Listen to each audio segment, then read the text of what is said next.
News, सच जरूरी है। नमस्कार, आप देख रहे हैं MNS न्यूज लाइव। आप सभी का स्वागत है। मैं हूं आपके साथ मर्शिता। ये जानते देश और दुनिया की तमाम बड़ी खबरें। 6 राज्यों की 7 विधानसभा सीटों पर मतदान जारी। केरल, झारखंड, यूपी, उत्तराखंड की 1-1 और त्रिपुरा की 2 सीटों पर वोट डाले जा रहे हैं। देश के 6 राज्यों की 7 विधानसभा सीटों पर उपचुनाव के लिए वोटिंग जारी है। इन राज्यों में उत्तर प्रदेश, पश्चिम बंगाल, केरल, झारखंड और उत्तराखंड शामिल है, जहां 1-1 सीट पर चुनाव हो रहे हैं, जबकि त्रिपुरा की 2 सीटों पर वोट डाले जा रहे हैं। चुनाव आयोग के मुताबिक उत्तर प्रदेश की घोसी, उत्तराखंड की बागेश्वर, बंगाल की धूपगुड़ी, झारखंड की डुमरी, केरल की पुथुपल्ली, त्रिपुरा की बाक्सनगर और धनपुर की सीट के लिए चुनाव होंगे। इन चुनावों के नतीजे 8 सितंबर को आएंगे।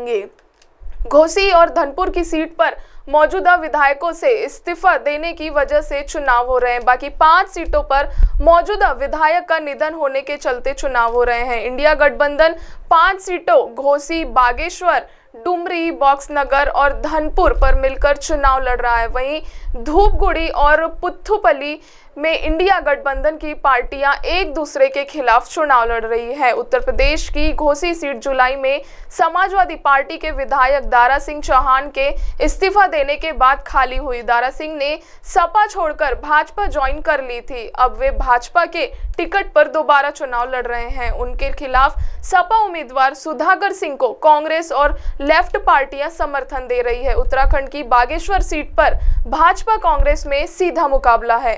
नजर डालते हैं अगली खबर पर। बालासोर हादसा, 94 दिन बाद भी 28 शवों की पहचान नहीं। अधिकारी बोले, बीते 10 दिन से शव की पहचान करने कोई नहीं आया। ओडिशा के बालासोर ट्रेन हादसे में जान गंवाने वाले 28 लोगों की 94 दिन बाद भी पहचान नहीं हो सकी है।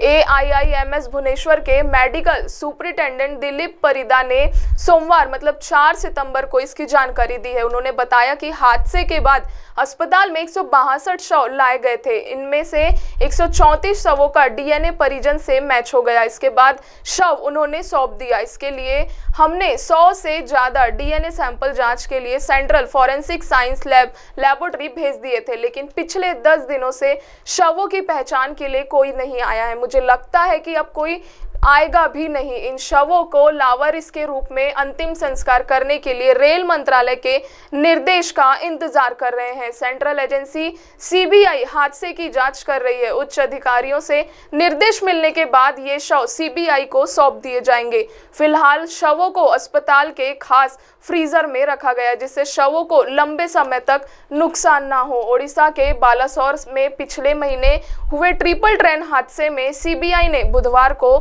7 अफसरों को सस्पेंड कर दिया। इनमें गिरफ्तार होने वाले 3 रेल कर्मी भी शामिल है। यह जानकारी साउथ ईस्टर्न रेलवे के जनरल मैनेजर अनिल कुमार मिश्रा ने दी है। रुक करते हैं एक और खबर का। उदयनिधि का सिर कलम करने वाले 10 करोड़ देंगे। स्टालिन के बेटे के बयान पर अयोध्या के संत का फरमान।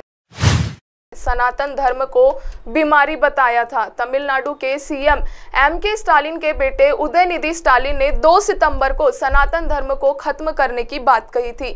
अयोध्या के संत परमहंस आचार्य ने सोमवार को उनके बयान पर नाराजगी जताई है। उन्होंने कहा कि जो उदयनिधि का सर कलम करके लाएगा उसे 10 करोड़ रुपए का इनाम दिया जाएगा। इस दौरान उन्होंने उदयनिधि के पोस्टर पर तलवार चलाई है। उधर उदयनिधि अपने बयान पर कायम है। उन्होंने रविवार शाम को भी सनातन धर्म को खत्म करने की बात दोहराई है। उदयनिधि ने चेन्नई में पत्रकारों से बातचीत करने में कहा, लोगों ने इसे बेवजह नरसंहार से जोड़ा है। शनिवार को बीजेपी IT सेल प्रमुख अनिल मालवीय ने उदयनिधि के बयान को नरसंहार के लिए उकसाने वाला बताया था, जिसके बाद उदयनिधि ने कहा, PM मोदी भी कांग्रेस मुक्त भारत की बात करते हैं, तो क्या मतलब यह है कि कांग्रेस को मार दिया जाना चाहिए?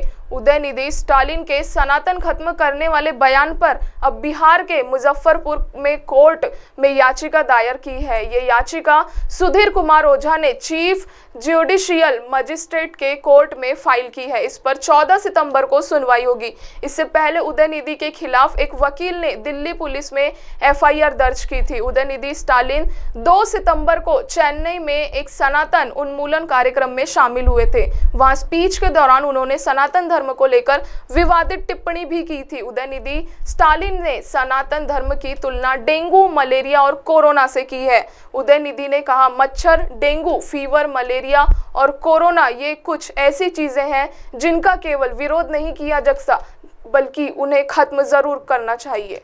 अब आप हमारे चैनल को आपके मोबाइल पर भी देख सकते हैं। मोबाइल में देखने के लिए प्ले स्टोर से MNS news TV app download करें। इंस्टा, ट्विटर, फेसबुक और अन्य सोशल मीडिया प्लेटफॉर्म पर हमारा चैनल उपलब्ध है। आप हमारे चैनल को लाइव भी देख सकते हैं www.mnsnewstv.com पर। फिलहाल वक्त हो चुका है एक ब्रेक का। ब्रेक से लौटने के बाद देखेंगे देश और दुनिया की तमाम बड़ी खबरें। नमस्कार।